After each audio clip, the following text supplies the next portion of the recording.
Hey everyone, Chef Nick from the Upbeat Kitchen, and this week we're going to talk about what to do next. You've started the golden milk recipe in order to heal your leaky gut, and that's the repair phase. I like to start with the repair phase because people need to start feeling better in order to start to make these kind of food changes or diet changes.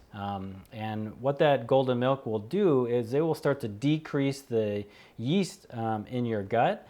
And a lot of that yeast and the bad bacteria are actually driving your sugar cravings or your bad food cravings. So I like to do at least a week of that golden milk before I really start to get in depth with people about talking about how to remove a lot of the bad foods or toxins from your diet. And so when I talk about removing those foods, the number one thing is sugar, and especially added sugar from your diet. So if you're eating a lot of processed foods, or unfortunately if you have a lot of drinks, drinks are a lot of empty calories. That's a lot of sugar that you need to start removing and replacing with other things. If you're a soda drinker, a big popular thing to do is replace carbonated water with just a little bit of juice in it to give it a little bit of flavor, and that can start to help you get you off that soda addiction. Okay, so now's the time to start looking at everything you're eating and especially looking at the sugar content on the nutrition label. You really don't want to eat more than 30 grams a day, and especially when you're healing that gut, it's a lot better to reduce that even lower. And so it's going to take a little while to remove that from your diet, but start at least looking at the nutrition facts and looking at it per serving. A lot of times, for instance, some small yogurt containers will say, maybe like 7 or 9 grams, but there's 2 servings in that whole thing. So that's already more than halfway there to your total sugar intake for that whole entire day. And one soda just blows it out of the water. And unfortunately, a lot of these sugared coffee drinks are even worse than soda these days, so you have to really watch that. The other things you want to start to eliminate is the non-organic foods. Unfortunately, almost all processed food has been shown to have glyphosate in it. That's the active chemical that kills the beneficial bacteria in your gut. It decreases your microbiome and then causes all that inflammation to go on.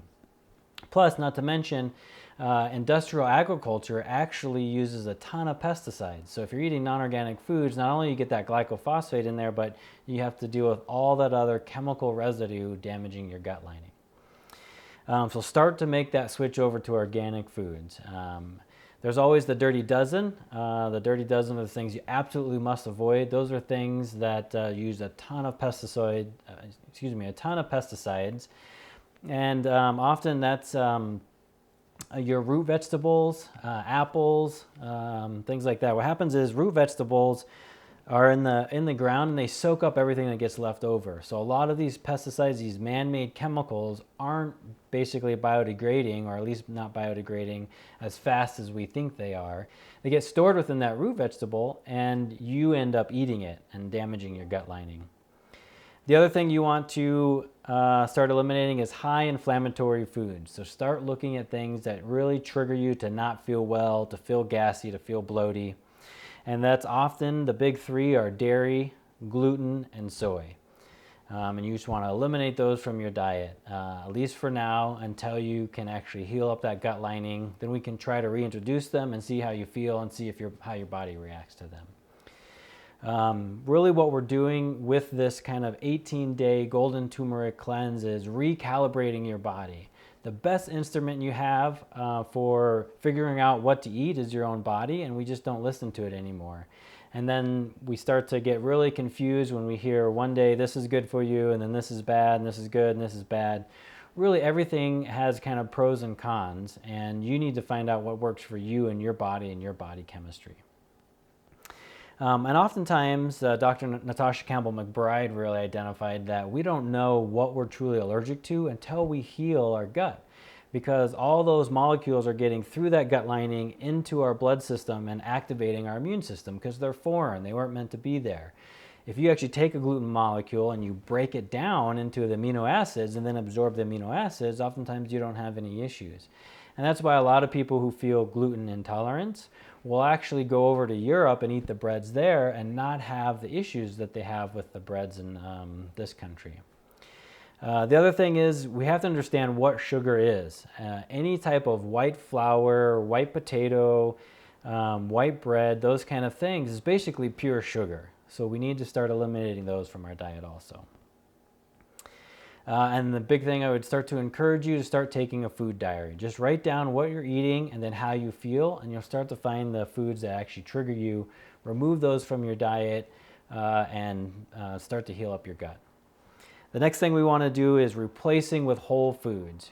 Basically, the main thing right now to focus on is just eating the rainbow. A good healthy diet is a whole foods plant-based diet. You have to eat tons of different colored fruits and vegetables. Stick more with the vegetables, especially if you have a lot of gut problems, IBS, bloating, those kind of things. While you're healing it or while it's really damaged, even those fruit sugars can start to add up. So you want to eat mostly vegetables, and then we can slowly reintroduce those fruits over time. And then lastly, it's time to start rebalancing your diet or rebalancing your microbiome. And how we do that is start taking a probiotic every day. I recommend a probiotic that's going to contain over 30 different varieties. And that's the main key with a probiotic is the biodiversity. It's not actually the specific types. There is a lot of research done on acidophilus, and there's a lot of research that's done on the bifidobacteria, which are very beneficial, but we're just beginning a lot of this research on the microbiome, and those just happen to be the most researched bacteria that we know are beneficial. What we're really finding though, and within functional medicine, is that what really counts is the amount of biodiversity. When we have a diverse microbiome, we're able to encounter a lot more things successfully. What you have to understand about a probiotic, though, is that probiotics are really just maintenance doses. And you're going to need to start really repopulating your gut. I'm a big fan of the raw foods. They have a 5-day kind of rebalance your gut. I think it has about 400 billion bacteria per scoop that you would put in there. At the end of this 18-day turmeric milk cleanse, that's a good thing to really do, to just really repopulate that gut. The other thing you can start doing now, though, is also start introducing fermented foods into your diet. And this is something that we got away from because we're used to grocery stores that have anything at any time.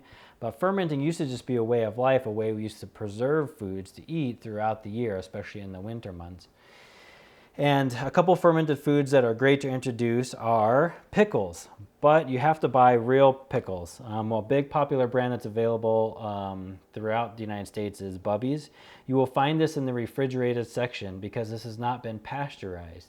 Unfortunately, we've taken a lot of fermented foods and we've either mimicked them by just using vinegar instead of actually allowing them to ferment, or we ferment them like sauerkraut and then we pasteurize them so that it can last forever, and we stick it on a shelf and we can ship it everywhere. Unfortunately, when we pasteurize that, we actually kill all the bacteria in there. And what we want from these fermented foods is that beneficial bacteria in order to repopulate our gut. So Bubby's is a brand I recommend. These are great pickles. If you really want to know what a real pickle tastes like, try this and you'll be amazed. And that's what all these vinegar pickles are trying to mimic. And it's just cheaper to use vinegar rather than truly ferment this.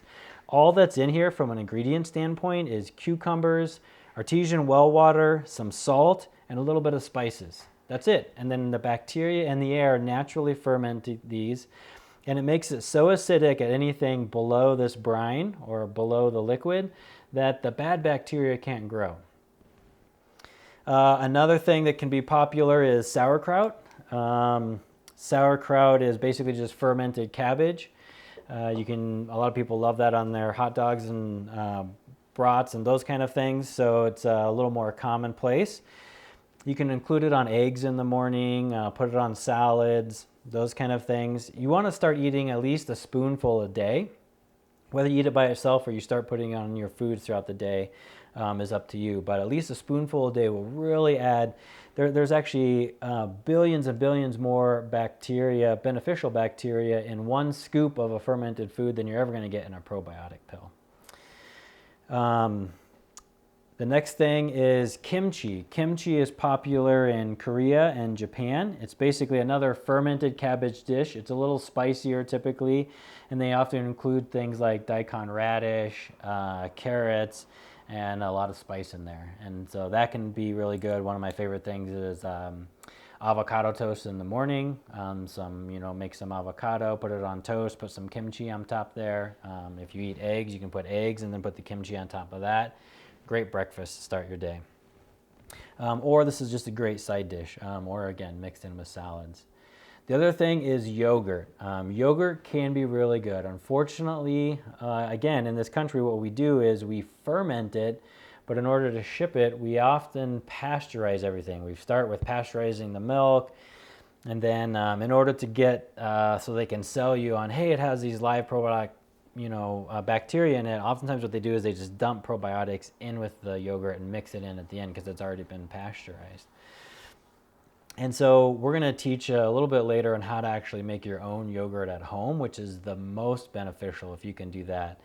Otherwise, you have to really watch out for the sugar content. In order to sell a lot more yogurt, they're putting tons and tons and tons of sugar in there. And so you want to look for something that's ideally, for sure, less than 10 grams a serving, and ideally closer to that like 6 or 7 gram mark.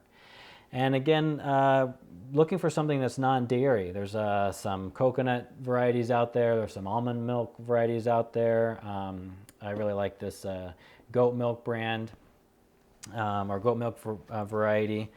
And the goat milk is a lot easier to digest than dairy milk. So just to recap, what we've started with the golden milk is to actually repair your gut. I like to start there, give you a week to repair it, and actually start to decrease a lot of the bad bacteria in there, because those bad bacteria secrete toxins and hormones that actually drive your sugar cravings. And so it gets really tough to try to do this all at once. So give yourself that 6 days with the golden milk to start to repair your gut lining. And now we need to start removing those toxic foods, the high sugar foods, the high inflammatory foods, replacing it with a lot more fruits and vegetables. Eat the rainbow every single day. And then start rebalancing it. Take a probiotic, but understand a probiotic really is just a maintenance dose to keep a healthy microbiome going. You are actually going to have to rebuild your microbiome by introducing fermented foods, which have billions and billions more bacteria in them.